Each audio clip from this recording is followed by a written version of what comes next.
Hello बच्चों, welcome to my YouTube channel. तो बच्चों, पिछले लेक्चर में हमने देखा था वैलेंस बॉन्ड थ्योरी और उसका एक एग्जांपल देखा था। इस लेक्चर में इस कोऑर्डिनेशन कॉम्प्लेक्स का according to valence bond theory इसका हम हाइब्रिडाइजेशन निकालेंगे। तो सबसे पहली स्टेप क्या थी? तो Mn की ऑक्सीडेशन स्टेट निकालनी। हमें Mn की ऑक्सीडेशन स्टेट पता नहीं, तो इसलिए हम कंसीडर करेंगे उसकी ऑक्सीडेशन स्टेट क्या है, X है। प्लस हमारे पास लिगैंड है 6, ठीक है, और लिगैंड पे चार्ज आता है सेम पे -1 इजिकल टू जो कॉम्प्लेक्स के ऊपर चार्ज रहता है उसको लिखेंगे -3। यहाँ पे लिखेंगे x 6 इंटू -1 यानी कि -6 इजिकल टू -3, और -6 को उस साइड भेजेंगे तो 6 -3 और x इजिकल टू आता है +3। तो यहाँ पे Mn की ऑक्सीडेशन स्टेट है +3, ठीक है। उसके बाद था Mn का इलेक्ट्रॉनिक कन्फिगरेशन, तो उसका एटॉमिक नंबर है 25। इसको लिखेंगे हम एरागोन, दैट इज 3d5 4s, क्या लिखेंगे 3d5 4s, ठीक है। अभी Mn की ऑक्सीडेशन स्टेट है +3, तो Mn ने क्या किया, 3 इलेक्ट्रॉन लॉस किया। क्या किया? 3 इलेक्ट्रॉन लॉस किया, दे दिया भाई। तो उसके बाद क्या लिखेंगे एरागोन, और 3 इलेक्ट्रॉन कहाँ से गए? 2 इलेक्ट्रॉन इस s ऑर्बिटल से गए और 1 इलेक्ट्रॉन इस d ऑर्बिटल से गया, तो उस पे उसका इलेक्ट्रॉनिक कन्फिगरेशन आता है 3d4।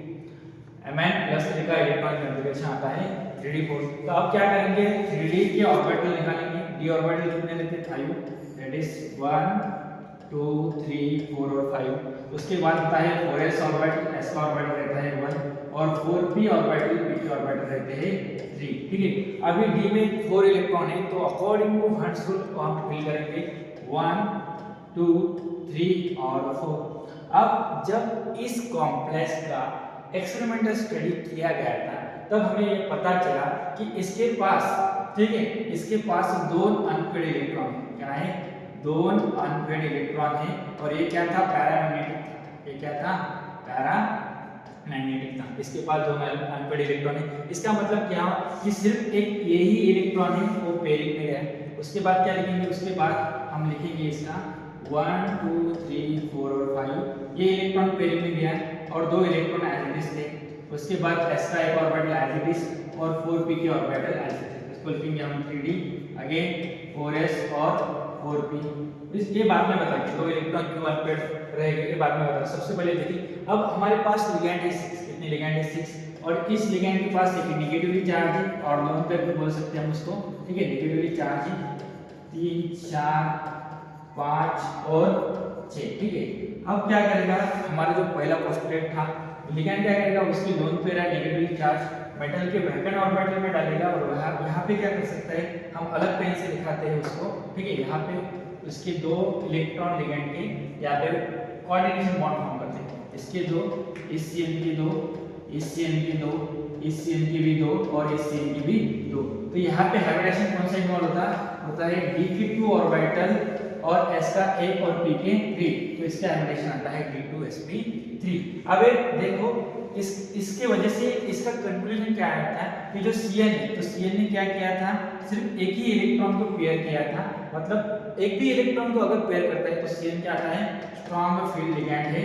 और अभी Cn अगर स्ट्रॉन्ग फील्ड लिगैंड है, तो ये इलेक्ट्रॉन की पेयरिंग क्यों नहीं हुई भाई?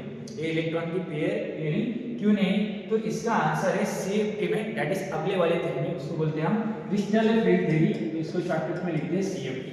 अभी मैं इसका रीजन शॉर्टकट में बता देता हूं आपको कि CFT में जो d ऑर्बिटल रहते हैं वो 5 रहते हैं, 1 2 3 4 5, और उसके बाद क्या होता है, d ऑर्बिटल कितने हुए भाई? 1 2 3 4 5, एक ऑर्बिटल नहीं, ठीक है। 1 2 3 4 5। तो d ऑर्बिटल की स्प्लिटिंग होती है 2 सेट में, दैट इज E2g और Eg, E2g और Eg। तो जब हम इलेक्ट्रॉन पेयरिंग करते हैं, जब कोई कॉम्प्लेक्स हाई स्पिन हो या लो स्पिन हो, ठीक है, तो पहले क्या करेंगे 1 2 3 और 3 इलेक्ट्रॉन के बाद पेयरिंग करते हैं। इसलिए यहाँ पे जो 3 इलेक्ट्रॉन के बाद जो 4 वाला इलेक्ट्रॉन था वो पेयरिंग में गया। ये 2 इलेक्ट्रॉन क्यों नहीं गए थे? क्योंकि अकॉर्डिंग टू हर्ट्ज रूल पहले हाफ फील्ड फिल करना ही जरूरी था।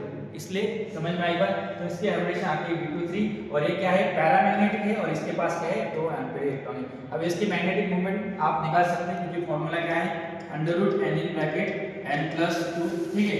तो n की वैल्यू कितनी है? 2, 2 in bracket 2 plus 2, ठीक है। 2 into 2 plus 2 यानी कि 2 into 4, और इसका आंसर आता है √8। तो इसकी होगी √8 वेयर मैग्नेट, और √8 की वैल्यू आप लॉग टेबल में देख सकते हो। ठीक है, बाकी का हम अगले लेक्चर में देखें।